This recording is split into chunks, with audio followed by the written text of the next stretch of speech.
On July 5, 2018, an unprecedented event took place in Northern Siberia, along the coast of the Arctic Ocean, which has triggered all the alarms. A heat wave made temperatures soar 25 degrees Celsius above normal on those summer days to a record-breaking temperature of 33 degrees Celsius. That heat wave spread all over those northern latitudes, from Canada through Greenland, the Scandinavian countries, and Russia, making the temperatures rise to record highs. On 25 May 2017, the Larsen C ice shelf rift completed its path through the ice. As a consequence, a huge iceberg of 5,800 square kilometers calved away from the ice shelf. This enormous iceberg was one of the biggest ever recorded. But this wasn't an isolated case. On 12 July 2012, for the first time since we started keeping satellite records 30 years ago, 97% of the frozen surface of Greenland started to thaw. Even in the central area of the huge island, at an altitude of more than 2,000 meters, signs of thawing have been detected, something that hadn't happened since 1889. Maybe just a few millimeters of the huge ice sheet had melted. However, the fact that it happened for the first time ever shocked the whole international scientific community. All these events corroborate a fact that has been observed for more than 20 years. The impact and speed of climate change in the polar regions is much greater than in the rest of the world.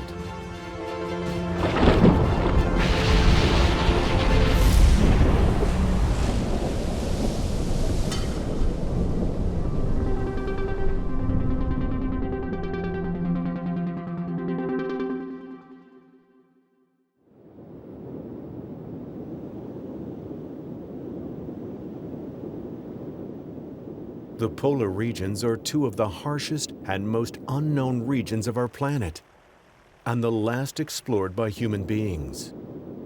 Until a little over 100 years ago, no human being had ever reached either the North Pole or the South Pole.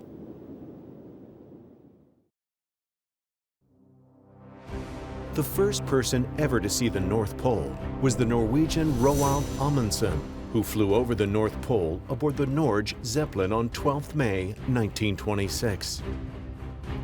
Some years before, Amundsen himself had had a hard race with Robert Scott in the quest to reach the South Pole.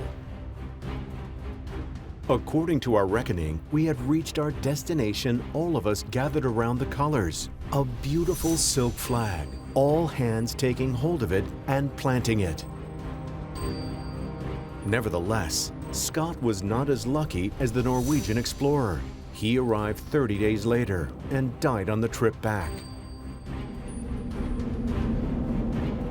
Friday, 29th March. Outside the door of the tent, it remains a scene of whirling drift. We shall stick it out to the end, but we are getting weaker, of course, and the end cannot be far. It seems a pity, but I do not think I can write more. R. Scott. For God's sake, look after our people.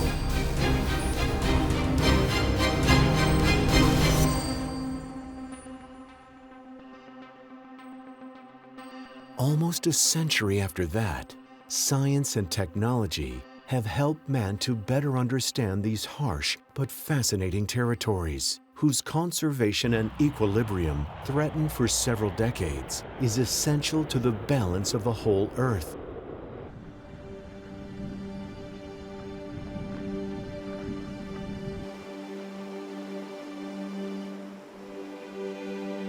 Arctic is a very beautiful area. It consists of 8 countries that has a coastline towards the Arctic. It's the USA, it's Canada, Greenland, and then Denmark, Iceland, Norway, Sweden, who doesn't have a coast, and Finland, and Russia. The anomalies we have in the Arctic are the sea ice blanket on an ocean. That's the only place in the world where you have it. You have the midnight sun for several months in the high Arctic. As a consequence of that, you have a lot of darkness during the wintertime, and you have complete darkness in some of the areas in the high north. Times where it's completely dark, you do not see the sun. Sun just came back. So you have extremes between sunlight and no sunlight, dark time and light time, temperature extremes, light extremes. And this makes the Arctic quite unique.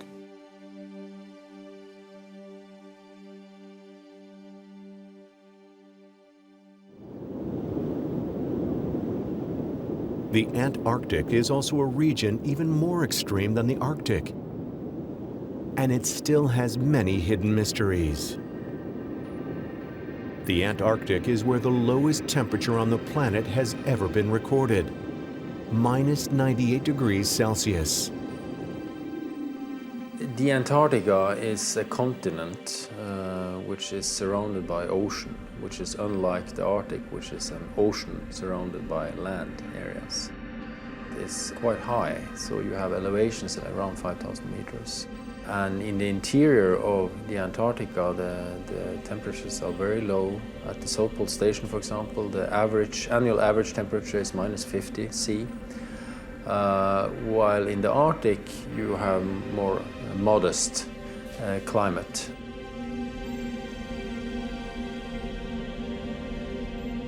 And it's totally glaciated. In the Arctic, you have a thin film of ice, which is sea ice, while in the south you have this 2,000 meters thick ice. So that's a big difference between the Antarctic and the Arctic. These beautiful polar regions are extremely sensitive to an unstoppable menace developing in recent years: climate change. Global warming threatens the whole planet, but it's in the poles, particularly in the Arctic, where its advance is fastest. The Arctic region is undergoing climate change as the rest of the world. In the Arctic, you can see some of the changes in a more drastic way. The ice disappears, and when that white ice disappears, you get the dark ocean visible. The polar regions are affected the most on the globe. They are changing the fastest, and also projections from climate models goes in that direction, that we must expect polar regions to continue to be the fastest changing areas of the world. Now the situation is becoming dramatic. Every passing year, its impact grows more and more serious. And what is even worse, faster. Since we know the ice cover exactly through the satellites from 1979 and onwards, we lose about 5 to 10% of the ice cover every decade, every 10th year. That is the ice cover. That's what you can see from outside, from space. But then there's also something called ice thickness, and we have lost 70% of the ice volume, the thickness, in the Arctic Ocean. The first consequences of the melting of the poles have already been observed in those regions. Endangered species must migrate farther and farther in search of food. Populations have seen how their lifestyles have been affected. For instance, the disappearance of the permafrost. Frozen soil will undoubtedly affect their infrastructures. Certainly a very important question. How is the melting of permafrost influencing the infrastructure? The streets, transport, towns, cities, villages. Streets will disappear, airports. So how do you do then communication between the small villages or cities in those areas? How the governments will react to such dramatic changes in permafrost regions. Yeah. But they will not be the only ones affected by the impact of thawing. Although we may think those regions are very remote, the consequences of climate change in polar regions are already being felt throughout the planet.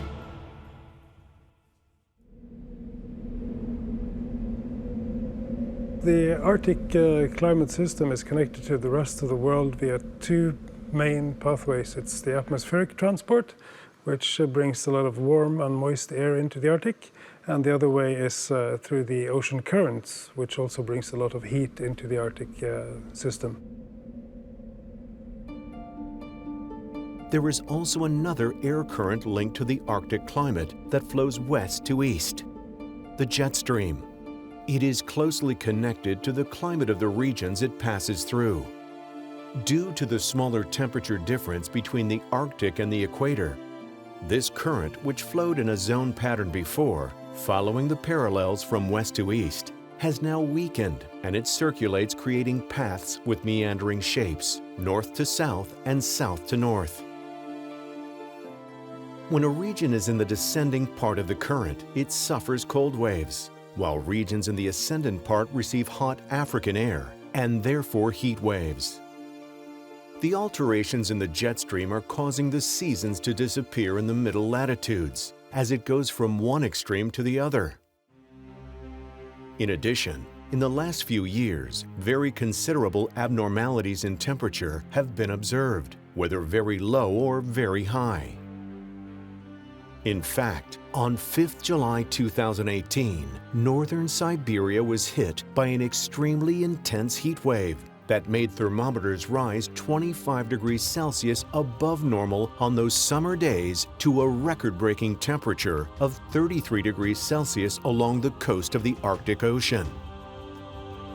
That heat wave spread all over the northern latitudes, from Canada through Greenland, Scandinavian countries and Russia, making the temperatures rise to extreme record highs. The worldwide consequences may be catastrophic and unpredictable. Extreme weather events will arise, and they will be more and more intense. But it is not only about more frequent and violent extreme weather events. There are other consequences resulting from thawing that can be already observed. Melting causes a rise in the sea level, threatening coastal areas around the world. The rise in the acidification of the ocean will threaten fishing. Ocean currents are affected, which could radically change the climate in some parts of the world. Melting will cause the release of methane, which could seriously accelerate climate change. The balance of the polar climate, as we know it, is becoming seriously threatened.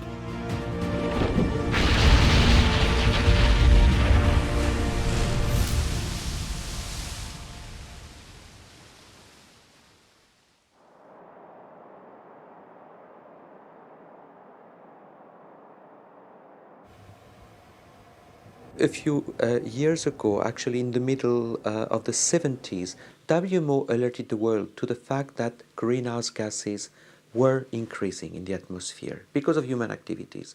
And as a result, that the atmosphere would warm and there could be consequences. After years of studies and tests, the scientific community unanimously agreed that climate change was caused by man. Even more, it was progressing at an alarming rate. The cause? CO2 emissions, mainly due to the use of fossil fuels by industry, transport, etc. You know that there are some gases which have a greenhouse effect. You have radiation from the sun, which goes through the glass, and this radiation warms what is inside and is re-emitted as infrared back towards the space. But the glass traps this reflection. So the heat stays in, a significant fraction of the heat is trapped inside the greenhouse gas. So as a result, the atmosphere is warming. The IPCC is the scientific institution of United Nations that studies climate change. The IPCC is the Intergovernmental Panel on Climate Change, which was created about 25 years ago to provide the international community with the best quality assessment of the state of knowledge about all dimensions of climate change. We can call thousands of scientists to collaborate to the IPCC, scientists from all over the world, because they are the most quality-controlled review that exists on the state of knowledge of climate change. According to these IPCC reports, a change of 2 to 6 degrees Celsius may occur by the end of this century, and that would depend on the pace of the emissions. It's a huge temperature rise. The difference in the global mean temperature since the last glaciation is 4 to 5 degrees Celsius. In December 2015, at the end of the United Nations Climate Change Conference of Paris, the Paris Agreement was signed. L'accord de Paris pour le climat est accepté. It is the framework deal that regulates current policy on climate change in the world. Every country signed it, with the exception of the United States. The goal is for average temperatures not to rise more than 2 degrees Celsius above pre-industrial levels. 3 years after the coming into force of the agreement, scientists have stated that efforts aren't enough and are asking for greater commitment. In fact, in October 2018, IPCC released a new report asking for urgent action to limit global warming to 1.5 degrees Celsius instead of 2 degrees Celsius, considering the devastating consequences that a 2 degrees Celsius rise could imply. Temperature has increased a little less than 1 degree C over the last 100 years or so, and the projections for the future, if we don't reduce the emissions, are for the end of this century for a temperature range that between 1.1 degrees C in addition to the temperature of 1990 and 6.4 degrees C. That's a huge change if you compare that to what happened 10,000 years ago when we left the last glaciation maximum, when North America, northern of Europe, was covered by 3 kilometers of ice. The difference in temperature between that situation 20,000 years ago and the present situation, which has been more or less like that for the last 10,000 years, is only 4 to 5 degrees. And we're talking about a change of the same magnitude, potentially in less than 100 years. So it's a huge change and a very rapid change, and it would be extremely challenging to resist and to adapt to such a change.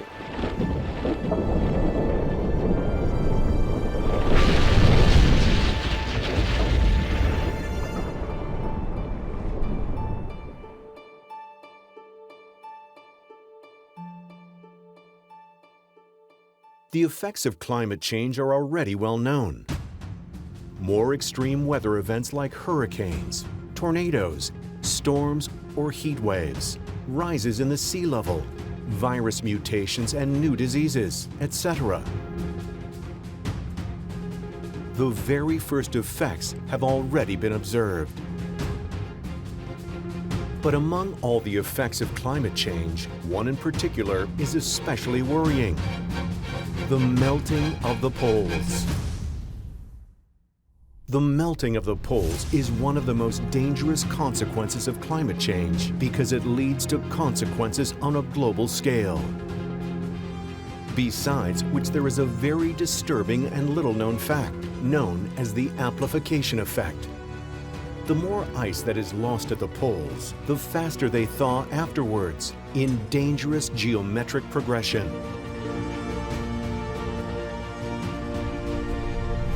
So while you have a clean, dry snow cover, it will reflect about 90% of all the solar energy back to space. So only 10% is heating up the surface. If you take away that snow and replace it with soil, it's 90% of the energy that goes into the surface of the planet, warming it. and only 10 is disappearing back to space. So that's a major reason why we see these rapid changes in the polar regions, and in particular in the Arctic, where you have this sea ice cover that is now disappearing very, very quickly.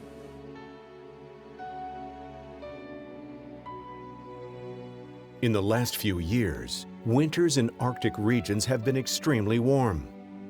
In fact, at the end of February 2018, the North Pole recorded an unbelievable average temperature above zero of 2 degrees Celsius in a region used to much lower temperatures in the harsh winter.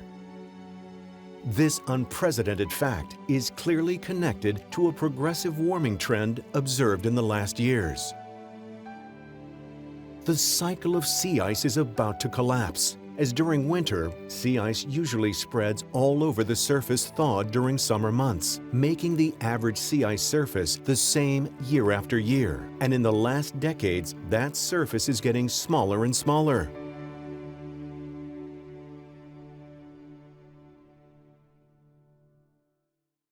The polar regions are being affected by global warming, much more intensely than any other part of the world. The global mean temperature has risen around 1.4 degrees Celsius since 1990. However, in the Arctic and Antarctic Peninsula, it has risen more than twice. Year after year, global warming is causing a drastic reduction in the ice mass in polar regions. Glaciers are projected to continue to lose mass, smaller glaciers all around the world, and Greenland and Antarctica. According to NASA, the ice layer at the poles has been decreasing at the alarming rate of 13.2% per decade. In fact, the thickness of Arctic ice has decreased 40% since 1960. If you go to areas around Antarctica where you have a major breakup of glaciers, the size almost of a country,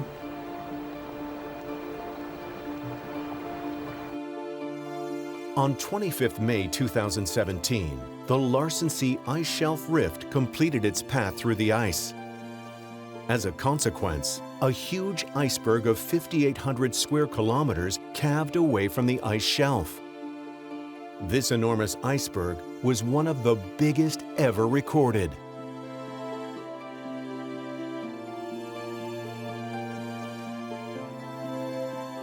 The Greenland and Antarctic ice sheet is a massive layer of ice, more than 3 kilometers thick in certain areas, more than 100,000 years old, that has hardly changed for centuries. The situation year after year is only getting worse. Greenland's ice sheet has been decreasing at much faster rate than that forecasted some years ago.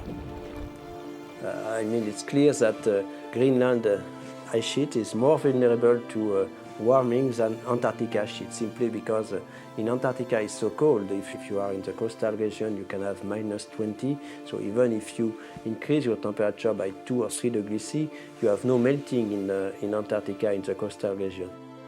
Although the ice sheet on the Antarctic continent is very stable, that of the Antarctic Peninsula in the western part of the Antarctic is much more sensitive to climate change than previously thought. The surface of the sea ice that covers the Arctic Ocean reached its lowest recorded level in September 2018, after having broken its own previous negative record in 2012. Millions of square kilometers have disappeared, particularly at the time of the minimum, which takes place in September usually.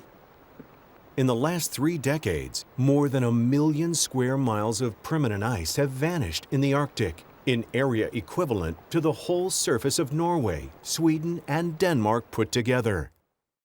In the next 30 or 40 years, the sea ice that covers the Arctic Ocean is expected to disappear completely during the summer months, which would have been unthinkable 50 years ago.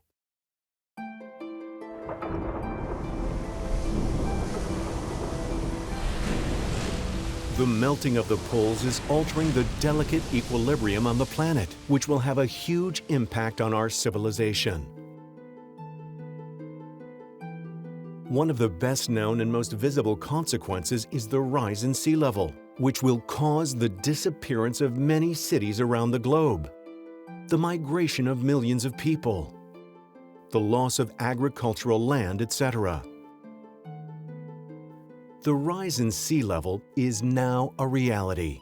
Sea level rise is an issue too, and one of the main impacts of global warming. Of course, those of us that live on the coast, and most do in the major cities of the world, are at risk from rising sea levels. Now, sea level change is really a problem for many coastal areas with a lot of inhabitants which are really vulnerable to sea level change. We know about Bangladesh, but there are many other countries around the world which are highly populated in coastal areas where sea level change, even of a few tenths of centimeters, could be a problem. And what we foresee for the end of this century is that probably at least 50 centimeter rise of sea level change, even more larger figures if we are not lucky, I would say.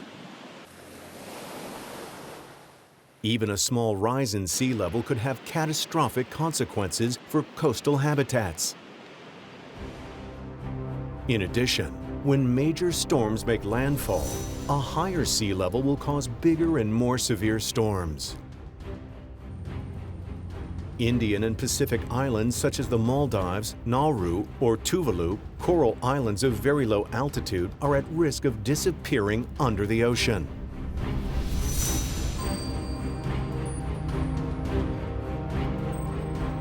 There are two reasons for this rise in sea level caused by global warming. One is the thermal expansion of ocean itself, like all bodies, my body, buildings, when they heat up, they expand. This also happens in the ocean, and the ocean is now heating up.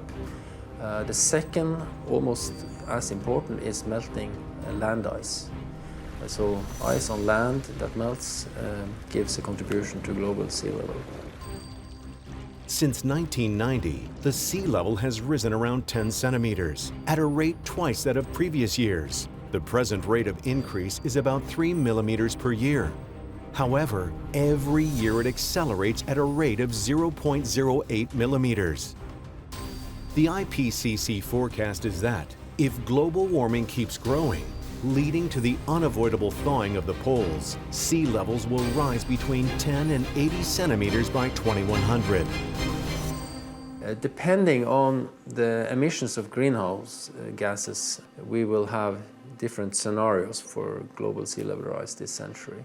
If we continue on the business as usual curve when it comes to emissions, we must expect around 60 centimeters of sea level rise globally. It could be anything between 40 centimeters and a meter. That's the most probably development on global sea level. The temperature rise in the last 20 years has been 1.4 degrees Celsius. We know it will rise more and faster. The international community has agreed not to surpass the rise of 2 degrees Celsius, which we know will take place. That 2 degrees Celsius change is a chimera because to date there has been no consensus on reducing CO2 emissions, which is the only solution to stopping climate change. We have quite good evidence that 120,000 years ago, when the temperature globally was around between 2 and 3 degrees higher than today, so very close to the political level of plus 2 degrees C, we had a sea level that was between 4 and 10 meters above today's. This is really a concern. The previous warm period was 130,000 years ago. In this previous interglacial, the climate was only 2 degrees C warmer than today, or 2 or 3, we don't know exactly, but we are sure that sea level was more than 6 meters higher than today. What could make sea level rise definitively much more is the chance that Greenland and Antarctic will thaw. If the whole Greenland ice sheet could eventually melt, it would cause a 6 meters sea level rise. The risk increases later if we allow the temperature increase to cross that 2-degree target, for example, because the ice sheets then might become, some of the ice sheets, the big ice sheets, the Greenland ice sheet, the Antarctic ice sheet, part of them could become unstable and actually disintegrate relatively quickly, which would add meters and meters to sea level. If Greenland melts or disintegrates, which would take a few centuries, still it would be approximately 7 meters of overall sea level increase. And by the other hand, if the whole Antarctic ice sheet could melt, it would cause a 6-meter sea level rise. Antarctica is now contributing to the global sea level rise. That's shown in the last IPCC report. And if the western part of the Antarctic ice sheet, which is the most fragile, would disintegrate and melt, it would also add another 5 or 6 meters to the global sea level. And if that takes place over a few centuries, well, it would produce dramatic changes at the surface of the Earth.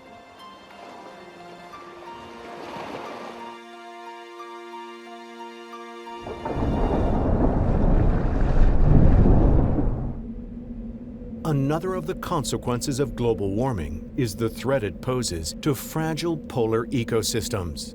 The Arctic ecosystem is a very vulnerable system. It contains species that are highly adapted to a very specific, harsh, cold climate. So they are in one way living under a certain stress.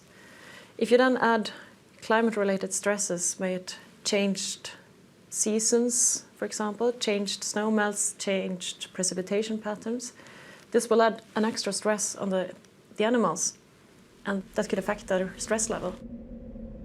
The way climate change influences the Arctic wildlife can be through several processes. It could be the temperature of the water, it could be the ice cover, the amount of snow which is on top of the ice. So there are many ways how climate change can influence Arctic organisms. Many species are endangered as a consequence of the reduction of the frozen surface and also by the mean temperature rise in polar regions. Its projection is that this will continue, but we don't have all the answers. We don't know how this will look, of course, in 100 years, but big changes are at stake and ahead of us.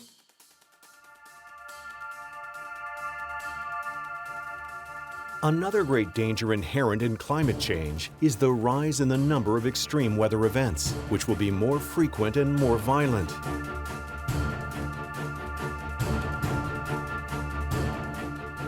Probably the first abrupt phenomena we're going to see are actually the extreme events, those heat waves, intense precipitation leading to floods and that kind of things. Some of these extreme weather events are directly linked to changes caused by global warming in polar regions.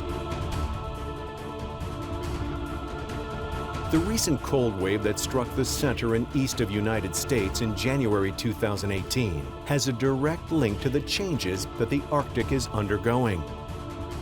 That cold wave was one of the harshest ever, with record low temperatures in Dakota of minus 36 degrees Celsius or snow in Florida, something that hadn't happened in the last 30 years.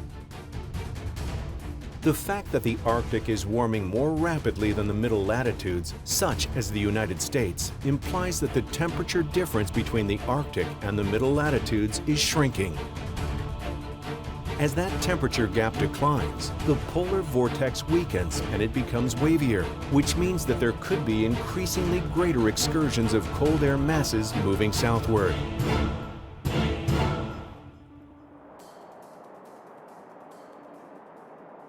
Another of the most dreaded consequences of global warming, especially in polar regions, is the progressive and unstoppable acidification of the ocean.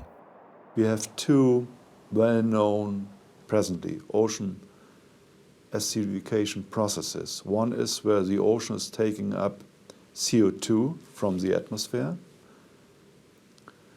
and this is increasing then the acidity of the water masses. The other increase in acidification may take place if you release large amounts of methane to the ocean. This is coming from the seabed, and then you have oxidation going on. So you convert methane, CH4, to CO2, so you also increase acidification.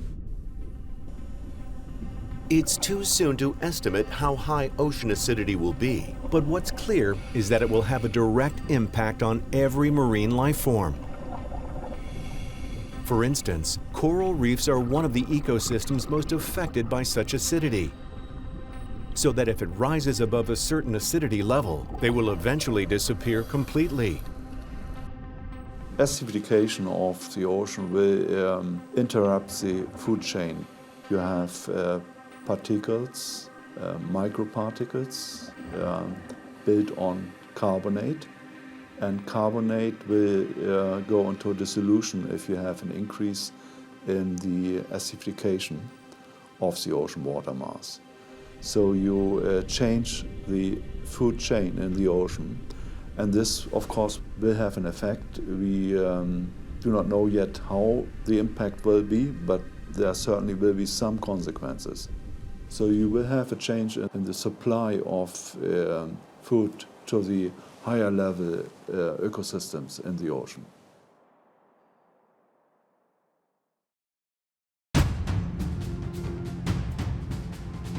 For the past few years, it has been well known that there is a silent menace whose real magnitude we cannot estimate yet, and whose consequences for climate change could eventually be catastrophic.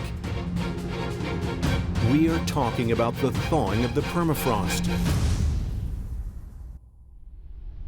Permafrost is frozen landmass, frozen soil. So you have particles of sand. Between the sand you have normally water, and when you reach a certain temperature, it becomes a solid, frozen, icy material. And the permafrost can be several hundred meters in thickness. In the northern hemisphere, the surface of permafrost is immense, covering more than 19 million squared kilometers.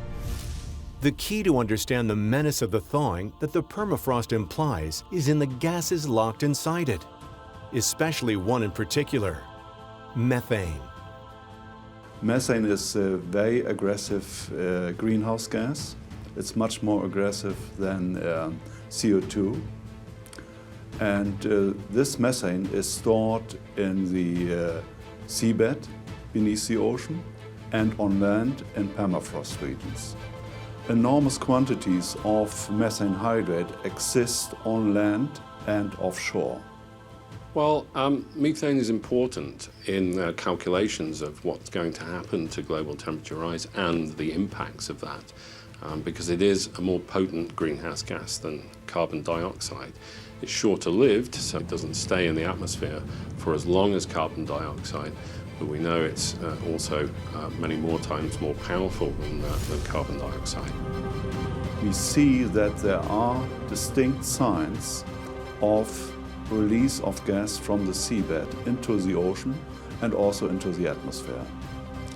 If the release of methane is at a very high level to the atmosphere, that certainly will affect the temperature in the atmosphere. It will contribute to accelerate the warming itself. It will have other consequences, but at least this one will contribute to accelerate warming. Nowadays, there are no scientists who can assure how much methane could be released into the atmosphere and how much the temperature could rise because of that gas releasing. But it's supposed to have an extremely serious impact on the global climate system.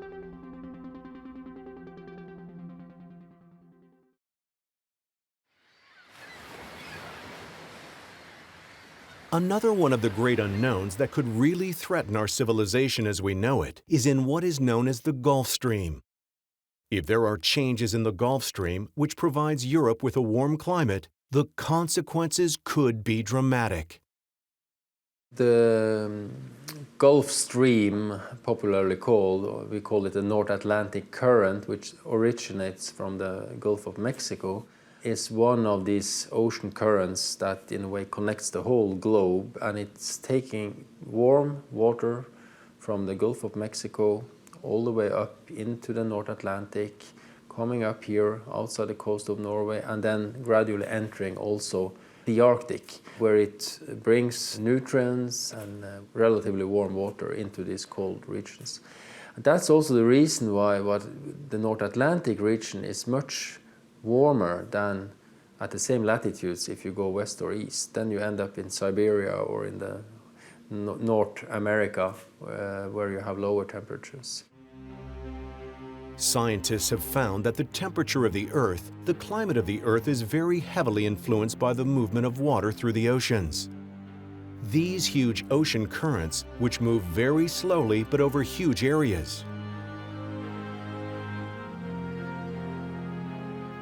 If the Gulf currents, an ocean current that warm up the Western Europe climate, could eventually be decelerated because of the fresh water poured into the ocean by the increasingly meltdown of the Greenland ice sheet, that deceleration could modify radically the climate in the northern and western Europe. We don't have direct evidence of the big current pathways changing yet, but what we do see is increased heat content being brought up primarily with the Gulf Stream. Recent studies have shown that we may see a slowing down of the thermohaline circulation, which may bring colder conditions. But the actual total shutdown of that Gulf Stream across the Atlantic is considered quite unlikely. The transport of water has decreased between 15 and 20% in the last 150 years. It hasn't been so weak in the last 150 years. Warm water coming from the Gulf of Mexico reaches a cold saltwater zone in front of Iceland and sinks. The release of the fresh water coming from the thawing is modifying the density of the water, and it no longer sinks so easily, progressively weakening the Gulf current. Some of the drastic temperature changes occurred in only a few decades. It was thought to happen by the freshwater input into the ocean. During the warming, the ice melted, and so the fresh water was poured into the ocean, and the fresh water changed the ocean current. The same mechanisms could happen today if the CO2 increases and a lot of melting takes place. Then, the fresh water could trigger the cold climate for a certain time. The more fresh water you bring into this Arctic system, it could be from the rivers, it could be from melting glaciers in Greenland. The more fresh water you bring on top, the more difficult it's going to be to produce this deep water. So if there's less deep water production, then there will be a weakening of this large-scale thermohaline circulation. There have been various studies that suggest that the Gulf Stream might change in the future, as it certainly changed in the prehistoric past. It's really difficult to predict how fast these changes can take place. Such cooling could occur in a few decades, or in the worst case, in a few years. We don't see strong evidence of this occurring yet. And it's a complex system where you have a mixture of freshwater balance, cooling through ice formation, but also the wind systems that are contributing. So in the end, how this is going to change in the next decades, we don't really have the answer to that.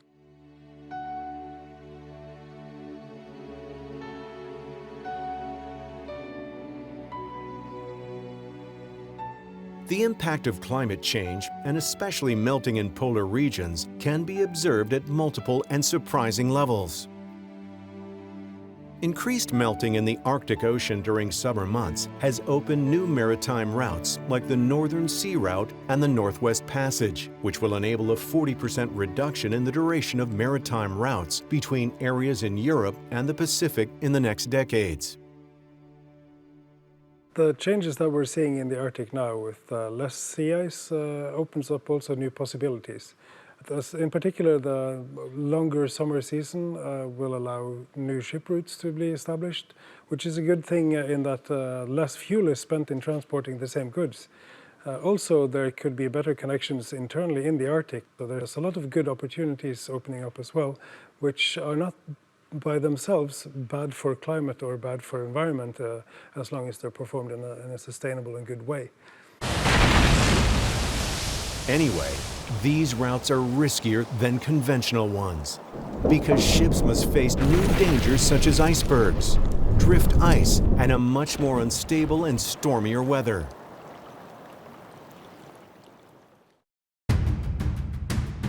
Despite this, in February 2018, for the first time ever, a ship dared to traverse this route in the harsh winter.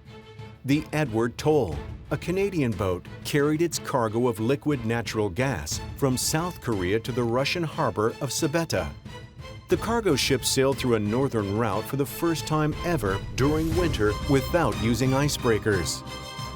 Considering that 80% of world commerce goes by sea and therefore the oceans have made globalization possible, the opening of the northern route could lead to a real revolution.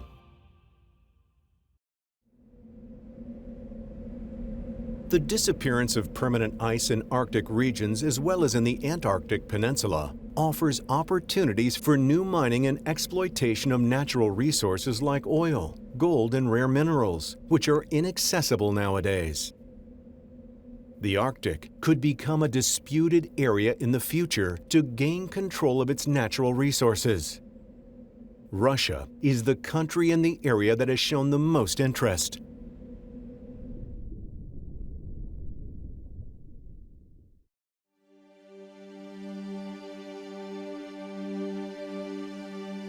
There are, however, many opposing voices to the indiscriminate exploitation of those resources, and they are striving to turn those virgin regions into protected areas. The reduction of ice-covered and permafrost surfaces will allow expansion of forests in those areas. A 50% rise in forest surface is estimated in the next few decades. Now, it's not all bad news. There are areas of the world where climate change is actually having a positive impact on forests. And we see this in the temperate and boreal zones, where the higher temperatures, the longer growing season, are having a positive impact on forest productivity.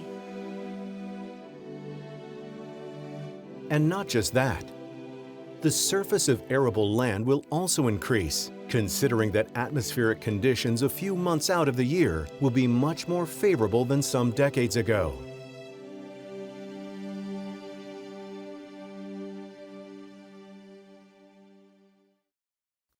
The consequences of climate change are still unpredictable, and they will largely depend on the CO2 emission rate in the next few decades.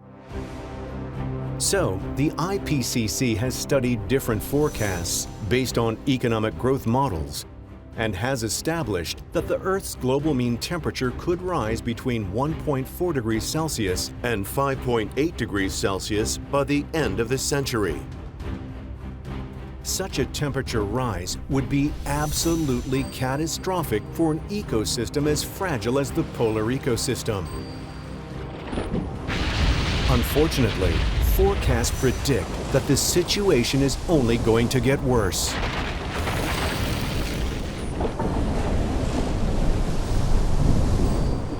Through the model projections that is done by these general circulation models, and we can project the climate into the future.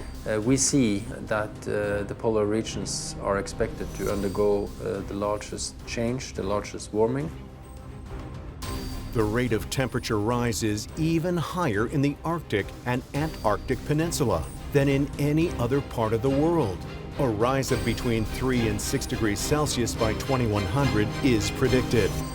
We will see polar regions that can warm twice as fast as the global average. And the global average depends on of course, what actions we take, but it could be between 2 and 3 degrees Celsius increase in 100 years. That's kind of not unlikely to happen.